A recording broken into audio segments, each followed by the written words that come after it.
ಶ್ರೀರಾಮನ ಅವತಾರವು ಹಿಂದೂ ಧರ್ಮದ ಪ್ರಮುಖ ಘಟನೆಯನ್ನು ಪ್ರತಿಬಿಂಬಿಸುತ್ತದೆ. ಶ್ರೀರಾಮನು ಭಾರತದಲ್ಲಿಯ ಪವಿತ್ರವಾದ ಐಷ್ಟಿಕ ದೇವತೆ, ವಿಶ್ವಮಾನ್ಯವಾದ ಯೋಧ ಮತ್ತು ಧರ್ಮದ ರಕ್ಷಕ ಎಂದು ಪರಿಗಣಿಸಲಾಗುತ್ತದೆ. ರಾಮನು ರಾಮಾಯಣವಾದ ಮಹಾಕಾವ್ಯದಲ್ಲಿ ಪ್ರಮುಖ ಪಾತ್ರವಾಗಿದ್ದು, ಅವನ ಜೀವನವು ಪರಾಕ್ರಮ, ಧರ್ಮ, ನೈತಿಕತೆ ಮತ್ತು ಬಲವನ್ನು ಪ್ರತಿಬಿಂಬಿಸುತ್ತದೆ. ಶ್ರೀರಾಮನು ಅಯೋಧ್ಯೆಯ ರಾಜಕುಮಾರನಾಗಿ ಜನಿಸಿದನು.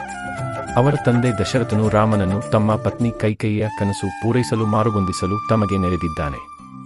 ರಾಮನು ಆಗಿದ್ದರೂ ಧರ್ಮವನ್ನು ಪಾಲಿಸಿಕೊಂಡು ಹೋಗಿ ವನವಾಸಕ್ಕೆ ತೆರಳುವನು. ಅವನು ವರಸ್ಥನಾಗಿದ್ದರೂ ಸಹ ಸ್ವಾಭಾವಿಕವಾಗಿ ತನ್ನ ಕರ್ತವ್ಯವನ್ನು ನಿಷ್ಠೆಯಿಂದ ನಿರ್ವಹಿಸಿದನು. ಅವನು ಭರತನು, ಲಕ್ಷ್ಮಣನು ಮತ್ತು ಸೀತೆಯನ್ನು ತನ್ನ ಸಹಯೋಗಿಗಳಾಗಿ ಮಾರ್ಗದರ್ಶನ ಮಾಡುತ್ತಿದ್ದನು.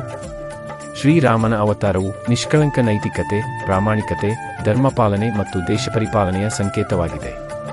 ರಾಮನ ಅದ್ಭುತ ಸಾಹಸಗಳು ಮತ್ತು ಅವರ ಸೈದ್ಧಾಂತಿಕ ಜೀವನವು ಅವನನ್ನು ಪರಿಪೂರ್ಣ ಆದರ್ಶ ವ್ಯಕ್ತಿಯಾಗಿ ಪ್ರತಿಷ್ಠಾಪಿಸಿವೆ.